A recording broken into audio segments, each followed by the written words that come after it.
नमस्कार दोस्तों, हमारे YouTube चैनल में आप सबका हार्दिक स्वागत है। फ्रेंड्स, आज हम कक्षा 7 विषय हिंदी अध्याय 8 रहीम के दोहे के अभ्यास प्रश्नों को हल करने वाले हैं। दोहे से में पहला प्रश्न है, पाठ में दिए गए दोहों की पंक्ति कथन है और कोई कथन को प्रमाणित करने वाला उदाहरण। इन दोनों प्रकार की पंक्तियों को पहचान कर अलग अलग लिखिए।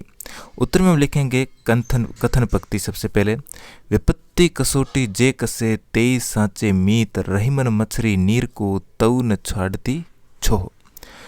कही रहीमन पर काज हित, संपत्ति संचहि सुजाना, धनी पुरुष निर्धन भय करे पाछली बात, जैसी परे सो सही रहे त्यों रहीम यह देह। अब इसको प्रमाणित करने वाला उदाहरण है, कही रहीम संपत्ति सगे बनत बहु रीत, जाल जरे जाल परे जल जात बही, तजी मीनन को मोह, तरुअर फल नहीं खात हैं सरवर पियत न पान, थोथे बादर क्यात के ज्यों रहीम घर गहरात, धरती की सी रीत है शीत घाम और मेह।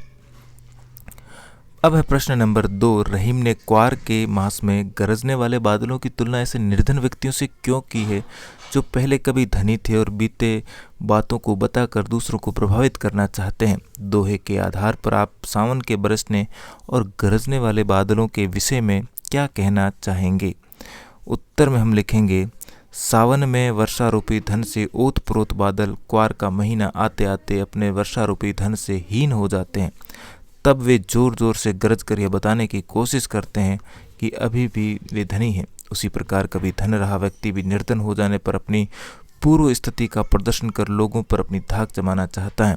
दोनों में समानता के आधार पर कवि ने दोनों की तुलना की है। सावन के बरसने और गरजने वाले के विषय में हम कहना चाहेंगे कि सचमुच के धनी व्यक्ति सावन के बादलों की भांति धन संपत्ति से युक्त होते हैं। वे सांसारिक हित में लगे होते हैं। दोहों से आगे में हमारा पहला प्रश्न, तरवर फल या और संचही सुजान रिक्त स्थान है।